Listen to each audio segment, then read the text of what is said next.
No nos podemos perder esta parte que cierra con broche de oro. Ahora no te dije cerecita, ahora te dije broche de oro. Bueno, tú Broche de eres oro. diseñadora. Tú dime. Qué belleza. Qué hermoso, Qué ¿verdad? hermoso. Es Siempre. Este de hoy es especial. Qué bueno porque que te guste. Fíjate qué maravilla que tengamos el Día del Cuidado. ¿No Todo te parece el programa dedicado, fantástico? eso es importantísimo. ¿No te parece Y te voy a extraordinario? ligar el tema del cuidado, que ya, luego que lo Ya lo hagan hablamos. políticas públicas, espero que lo hagan, de algo que tiene que ver con curador, fíjate. ¿Se asocia? Muy sí, bien. se asocia. Pues este señor va a cuidar la exposición, ¿verdad? Sí. O lo llaman curadores. Curadores, Los curadores. ajá. Bueno, hay un señor que le llamaban el curador de las letras mexicanas. Se llama José Luis Martínez. Ajá. Y entonces ese era el curador porque cuidaba libros. Le daba por cuidar libros. Cuidó tantos que en su casa tenía 50,000 libros y 20,000 revistas. Dime si no cuidaba los papelitos. Bueno, ¿Y dónde quedaron? pues quedaron en un lugar muy importante. Qué bueno que me preguntas. ¿Dónde quedaron? Recomendamos a todo tu auditorio y mis amigos que vayan a ver la biblioteca de José Luis Martínez, la biblioteca privada más importante del continente americano. Del continente, no nos paremos ahí. Nadie tenía, ni Alfonso Reyes, 50,000 libros y 20,000 revistas. Cuando fue director del Fondo de Cultura, se puso a reeditar revistas. Algo fantástico. Oye, ¿pero en dónde está?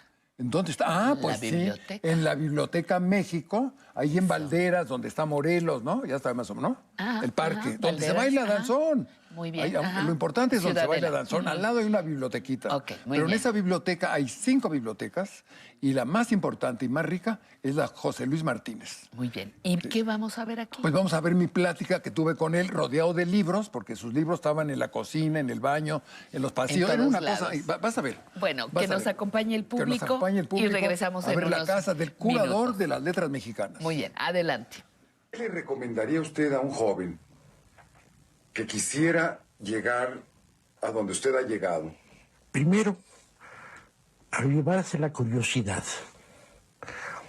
No es posible saberlo todo, pero sí es posible averiguarlo. Alguna vez me decía, ¿usted sabe todo? Y yo no sé todo, pero lo sé más o menos al día siguiente. Es decir, puedo en la noche averiguar aquello que me preguntaron y que ignoraba. Es decir, que cada vez que sienta una pequeña un vacío, una curiosidad, ¿qué es esta palabra? ¿Qué es este país? ¿Qué es este concepto que no conozco? Ir a las fuentes, a los diccionarios, a los libros de consulta y tratar de completar ese hueco. Y luego después, pues estar atento al curso de las letras, al curso de del pensamiento de nuestro país. No preocuparse tanto por situaciones transitorias de bienestar, recursos, dineros, etcétera, sino por una tarea de fondo. ¿Recordaría usted otros trabajos muy importantes para la historia de las ideas en México que se produjeron en el seminario de...? Bueno, Gauss descubre en México a Leopoldo Sea. Leopoldo Sea era telegrafista que quería ser poeta. Le carga un trabajo y Leopoldo lo hace con una rigor, con una precisión, cumple todos sus encargos y todo eso, y Gauss lo toma por su cuenta y comienza por averiguar los libros que tiene. De todos sus libros de poesía, que tenían una pequeña biblioteca buena, deshágase de esto, regálelos, véndelos, etc. Va a tener solamente libros de filosofía y va a leer esto y esto y esto, de este orden. Y Leopoldo lo fue haciendo cada cosa, con la misma precisión que se lo había indicado el maestro Gauss, y fue haciéndose una carrera filosófica que aún está en vida, que aún continúa. Integrantes de la generación del Ateneo, que era un poco en seminarios, en casas, en una forma menos académica y rigurosa. ¿Cómo podría usted...? Yo creo que el rigor era el mismo. Era eran simplemente momentos diferentes de ese rigor. Las enseñanzas de Enrique Sorella fueron extraordinarias y de una dureza inconcebible. Por ejemplo, a Reyes le tomaba clases, le encargaba lecturas, le pedía resúmenes de esas lecturas, lo criticaba duramente por pequeñas fallas o ligerezas o de juicio, etc. Cuando Reyes le decía, estoy enamorado de... déjate de tonterías, tú estás para eso, estás para estudiar y para hacerte un gran escritor. ¿Cómo se inicia su trabajo de producción de obra literaria y de revista literaria? Hacia 39, en nuestros primeros años en la Facultad de Filosofía, comenzamos a escribir y se nos ocurre tener una revista literaria.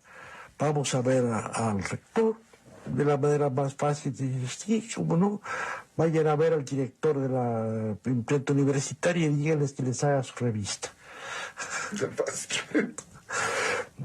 Vamos a ver al don Francisco Monterde y comenzamos a hacer nuestra revista.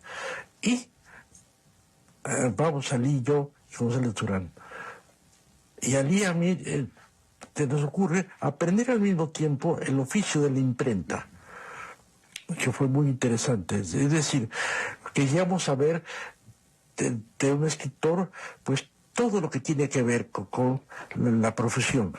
También las cosas materiales de hacer los libros, de hacer las impresiones en revistas o libros.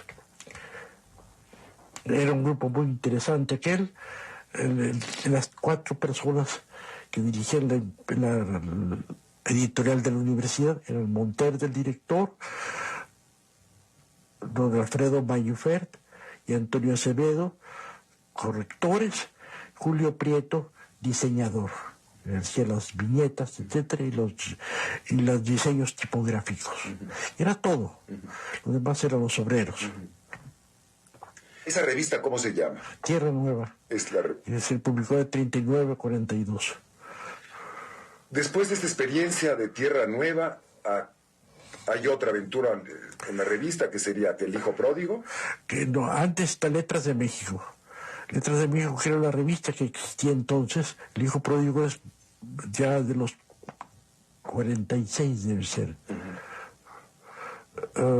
Pero entonces existía Letras de México y nos hacemos muy amigos de Barreda, otro personaje extraordinario de la literatura mexicana, un hombre muy generoso, un gran promotor, que nos entrega la revista, nos deja que la hagamos nosotros, Letras de México. Él se ocupa de los aspectos materiales, de ver cómo se paga, etcétera. Nosotros nos ocupamos de hacerla. Escribo mucho entonces en esa revista que era quincenal. Y eso ya no está dentro de la universidad. No. Esta es una revista privada, digamos. Luego, ya en 43, don Jaime Torres Bodet me descubre y me llama a que sea su secretario particular, y estoy con él los 3 años de su primer Ministerio de Educación. Él fue 2 veces secretario de Educación, 43, 46, y luego, años más tarde. En la época de López Mateos. En la época de López Mateos. Entonces, usted es secretario particular de quien fue secretario de Vasconcelos, ¿no? Fue sí, don Jaime había sido secretario de Vasconcelos. Años atrás. Es interesante ver estas filiaciones en que directamente Vasconcelos forma quizá a Jaime Torres Bodet, y luego Jaime Torres Bodet, pues de alguna manera también debe haber sido una influencia importante para usted. Es decir, uno del Ateneo forma uno de los contemporáneos, y uno de los contemporáneos forma uno de la generación de Jalisco, estamos llamándola así, pero ¿qué es de esta generación de usted? ¿Qué nombre va a llevar en la historia de la literatura? Pero no, primero no es una generación, somos unos cuantos escritores o que hemos perseverado en esto y sobrevivido. Es un grupo, el grupo de Tierra Nueva, llamémosle. El grupo de Tierra Nueva. Sí. Ahí está tu Ahí está conversación. José Luis Martínez. Pero donde está su biblioteca es la Ciudadela, esa sí la conocemos todos. Sí, claro. Está al lado de esta cosa del Centro de la centro de la imagen. imagen, y donde se baila danzón, ¿no? Exacto. Bueno, este hombre tan importante tiene la mejor biografía de Moctezuma, tiene una fotografía de Cuauhtémoc y una biografía documental, monumental, de Cortés. Todos los documentos cortesianos los editó él desde Sevilla. Estuvo años estudiando eso, ¿no? ¿Qué te permitió acercarte a este personaje? Pues su hijo que es hijo de Amalia Hernández, Ajá. nada menos. Él se casó con Amalia Hernández, la fundadora del Ballet Folclórico de México, Ajá. y él fue director de la Academia de la Lengua, director de la Academia de Historia, en fin, unos personajes fantásticos, pero su hijo, que ahora está en Turquía, es el embajador, era muy amigo mío. Y vivíamos cerca, yo vivía en Herschel y él vivía en Kepler. Entonces, eso me permitió tener un vínculo muy estrecho con esta familia. Oye, Emilio, y se dice fácil 50,000 ejemplares. De libros. ¿Pero qué significa mantener, recordar, organizar y al final donar una biblioteca de esa magnitud? ¿Qué Pues te imaginas? el amor a la letra. Él es un hombre que no podía vivir sin estar leyendo, juntando, buscando. Es algo fantástico. Una casa de 2 pisos, toda hecha biblioteca. El garage, todo era biblioteca. Afortunadamente esto está muy bien organizado.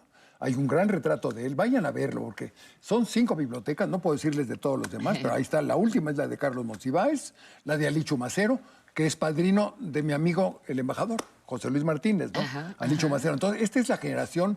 Él era amigo de Rulfo, de Arreola, de todas estas gentes de Guadalajara, porque era de Jalisco, que hace esta enorme entrega al pueblo de México. Y vayan a ver de qué manera el pueblo de México organizó las bibliotecas de nuestros escritores. En la Ciudadela. Todo el mundo pasamos por ahí. Todos pasamos por ahí, y si no, es iremos. gratis, pero además están maravillosamente hechos. Muy bien. Pues muchísimas gracias, Pues en Emilio. homenaje al cuidado, un cuidador de las letras mexicanas. Muy bien.